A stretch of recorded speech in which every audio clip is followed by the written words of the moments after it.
Hello friends, आपके अपने YouTube channel maths with Vineet पर आप सभी का स्वागत है।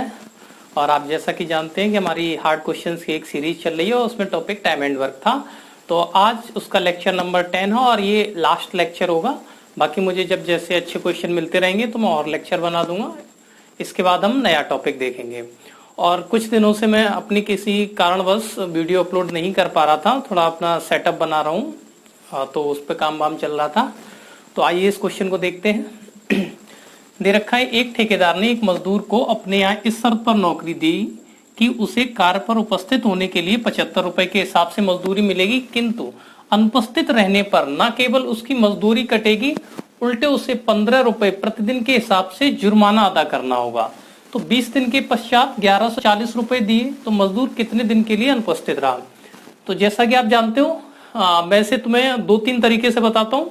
तो आइए देखते हैं। जैसे सबसे पहले हम इसमें एक एलिगेशन मेथड बताता हूं। मैंने पहले भी क्वेश्चन में डिस्कस किया होगा कि मैं अगर मान के चलूं प्रेजेंट और एब्सेंट, कि आप ऐसा मान लो कि 20 दिन के पश्चात, मतलब 20 दिन उसने काम किया है और वो 20 के 20 दिन प्रेजेंट रहा है। अगर वो 20 के 20 दिन प्रेजेंट रहेगा तो 75 रुपए के हिसाब से 20 दिन की इसकी मजदूरी कितनी हो जाएगी, तो 75 इंटू 20, आप बोलोगे जी 1500 रुपए उसके बनने हैं। तो मैंने ऐसा मान लिया है कि वो 20 के 20 दिन क्या रहा है, प्रेजेंट, तो 1500 रुपए उसके होने चाहिए थे। अब दोबारा से मैं क्या मान रहा हूं कि वो 20 के 20 दिन एब्सेंट रहा है, तो 15 रुपए पर डे के हिसाब से कटेंगे तो 20 दिन के कितने हो जाएंगे, 300, मतलब माइनस में 300। इस चीज का आपको बहुत ही ध्यान रखना है। और जो ओवरऑल प्रेजेंट और एब्सेंट का मिलाने के बाद उसे जो वेजेस दी गई है वो कितनी है, 1140 रुपए। तो आप एलिगेशन जानते हो, एक नंबर से ये छोटा होना चाहिए क्योंकि ये मीन होता है, एवरेज होता है। एक से बड़ा तो माइनस से बड़ा है, तो इससे इसका डिफरेंस ले लेंगे और यहां से यहां डिफरेंस ले लेंगे। तो 1500 में से 1140 जाएगा तो आपका आ जाएगा 360।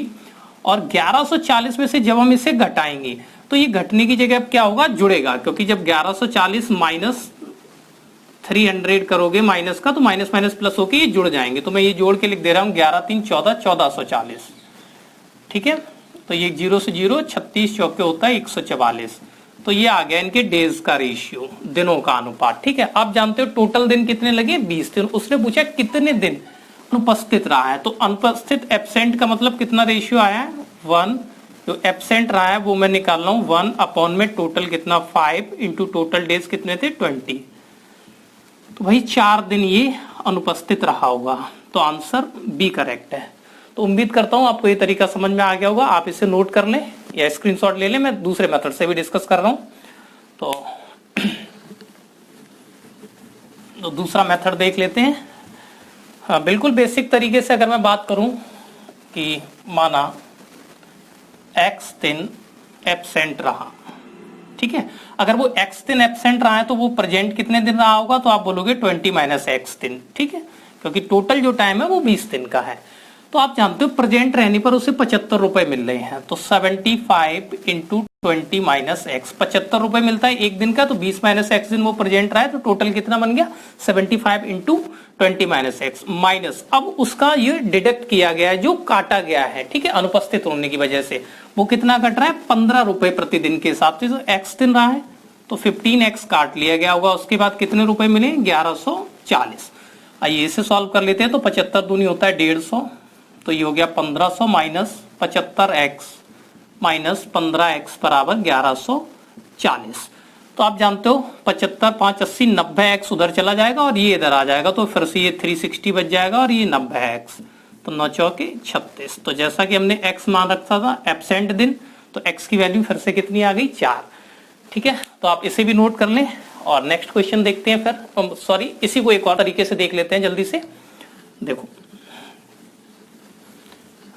अगर मैं बात करूं कि उसकी कुल मजदूरी कितनी होनी चाहिए थी, कुल मजदूरी, तो आप बोलोगे जी 20 दिन के हिसाब से 75 रुपए मिलते हैं उसे, तो उसे 1500 रुपए मिलना चाहिए था। ठीक है, डिफरेंस कितने का आ रहा है, मतलब अंतर कितने का आ रहा है, 1500 मिलने चाहिए थे, 1140 मिले हैं, तो जी आप कहोगे 360 रुपए का डिफरेंस आया है।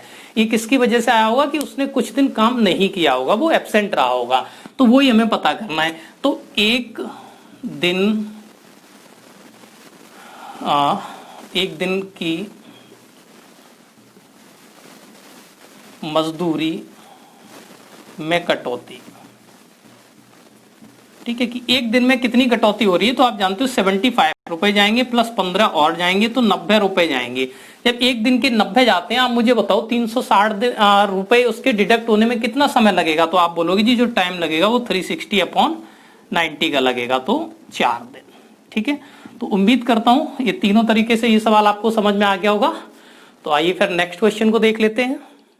नेक्स्ट क्वेश्चन देख लेते हैं, टाइम एंड वर्क का ही है, जैसा कि सीजीएल टायर 2 2015 में पूछा गया। तो कह रहा है यदि कोई व्यक्ति सप्ताह के पहले 50 घंटों के काम के लिए 2000 रुपए कमाता है, मतलब पहले 50 घंटे तक काम कर रहा है तो वो 2000 रुपए कमाता है, और अतिरिक्त समय के लिए नियमित दर से 1.5 गुना। ठीक है, यहां थोड़ा समझना है कि अगर वो एक्स्ट्रा काम करेगा, 50 आवर के बाद एक्स्ट्रा काम करेगा, तो वो अपना जो चार्ज है वो 1.5 गुना कर देगा, 3/2 टाइम्स कर देगा। ठीक है, 1.5 गुना भुगतान किया जाता है। तो सप्ताह में 2300 रुपए कमाने के लिए उसे कितने घंटे काम करना पड़ेगा, मतलब ये कह रहा है कि 2300 रुपए की अगर वो टोटल वेजेस चाहता है तो उसे कितने आवर तक वर्क करना पड़ेगा। जैसा कि हम जानते हैं कि 50 घंटे के लिए वो 2000 रुपए कमा लेता है, तो वह 50 घंटे के बाद उसे मतलब एक्स्ट्रा कितना काम करना पड़ेगा। तो आप जानते हो कि 2300 रुपए कमाने हैं, उसमें से अगर मैं 2000 की बात करूं तो ये तो वो 50 आवर में कमा ही चुका है।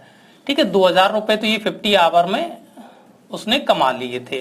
तो अब शेष कितने बचे हुए हैं, तो आप जी बोलोगे कि 300 रुपए। अब जो कुछ सवाल है वो 300 रुपए पे डिपेंड है कि वो 300 रुपए को किस हिसाब से कमाएगा। तो देखो, पहले 1 घंटे की मजदूरी, अगर मैं बात करूं कि जो पहला 1 घंटा होगा उसकी मजदूरी उसे दी कितनी जाती है, तो भाई आप बोलोगे कि जी 2000 रुपए मिल रहे हैं 50 घंटे के, तो 5 चौके 20। ठीक है, तो पहला जो घंटा है उसके लिए उसे 40 रुपए दिए जा रहे हैं, ऐसे उसे 50 घंटे तक 40-40 रुपए दिए जा रहे हैं। 50 के बाद हम एक्स्ट्रा काम करवाएंगे तो वो अपने चार्ज को इंक्रीज कर देगा, 1.5 गुना कर देगा। तो आप मुझे बताओ, अब जो उसकी मजदूरी होगी 50 घंटे के बाद वो 1.5 गुनी हो जाएगी। तो 40 का 1.5 गुना आप अगर देखेंगे तो ये होता है 20 और 60। अब मतलब उसे 60 रुपए पर घंटे के हिसाब से चाहिए। अब मुझे बताओ 60 रुपए पर घंटे के हिसाब से चाहिए, और कितने इकट्ठे करने हैं रुपए, अभी 300। तो कितने घंटे का टाइम लगेगा, तो कितने आवर्स का टाइम लगेगा, तो 300 डिवाइड बाई 60।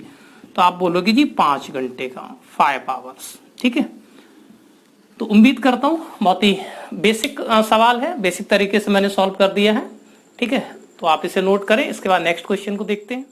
जैसे कि आप देख रहे हो दिया है, कुछ आदमी 8 दिनों में एक काम कर सकते हैं। उन्होंने काम शुरू किया, लेकिन हर दिन 10 पुरुष काम छोड़कर चले जाते हैं। यहाँ पे थोड़ा सा समझ लेना है, आपको क्वेश्चन में दिया हुआ है हर दिन, मतलब एवरी डे 10 पुरुष जो है वो लेफ्ट कर जाते हैं, चले जाते हैं, काम छोड़कर चले जाते हैं।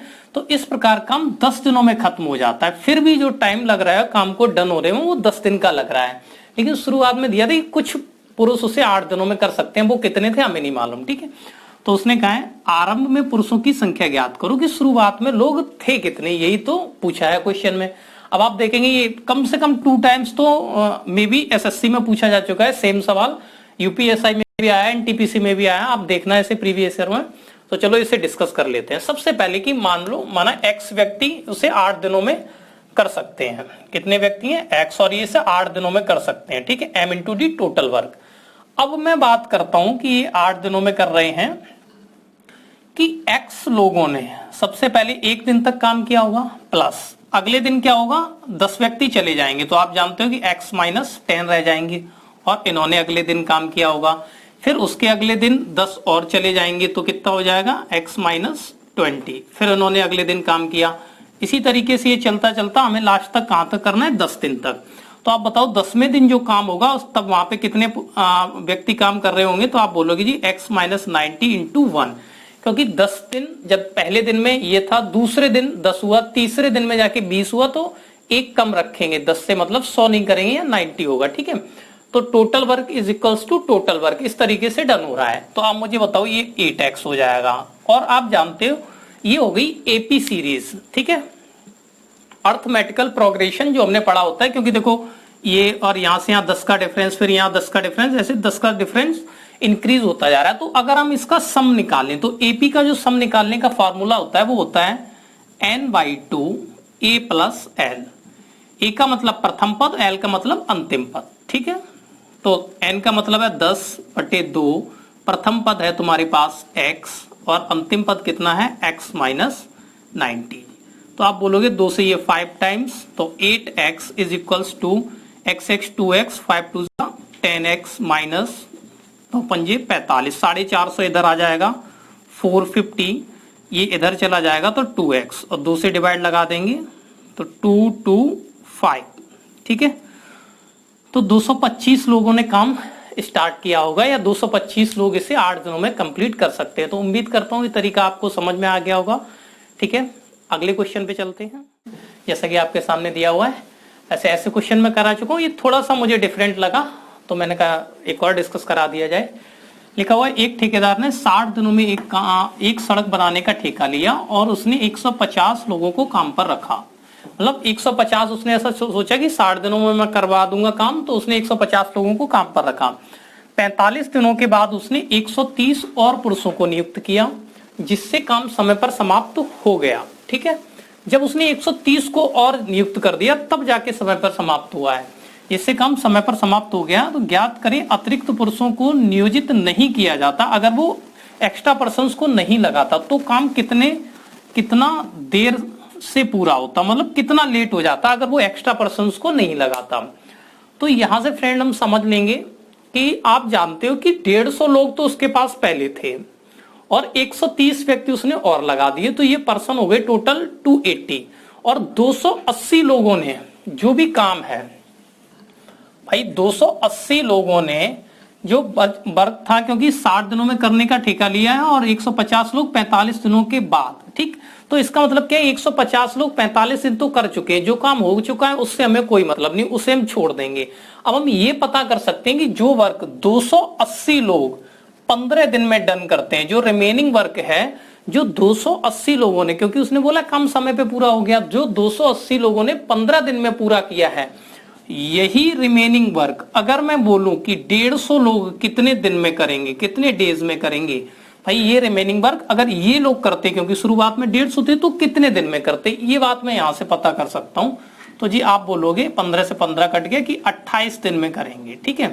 मतलब अगर 150 व्यक्ति करते तो इसे अभी करने में 28 दिन और लगते, अगर एक्स्ट्रा नहीं आते तो कितना लेट हो जाता या कितना देर हो जाता काम में। आप जानते हो कि 28 दिन लगे हैं, जबकि हमारे पास टाइम था कितना 15, क्योंकि 45 दिन हो चुका था, 15 बचा है, तो आप बोलोगे 13 दिन जी लेट हो जाता काम, ठीक है। तो 13 डे, तो इजी है, आपको उम्मीद करता हूं समझ में आ गया होगा। चलिए नेक्स्ट क्वेश्चन देख लेते हैं, लेक्चर का लास्ट क्वेश्चन देख लेते हैं और इसी के साथ ये टाइम एंड वर्क की अभी फिलहाल मैं सीरीज समाप्त करता हूँ। इसके बाद नेक्स्ट मैं कोई टॉपिक स्टार्ट करूंगा, क्योंकि अभी तक जो मुझे क्वेश्चन मिल पाए उसमें मैंने अपना बेस्ट दिया, फिर आगे देखेंगे।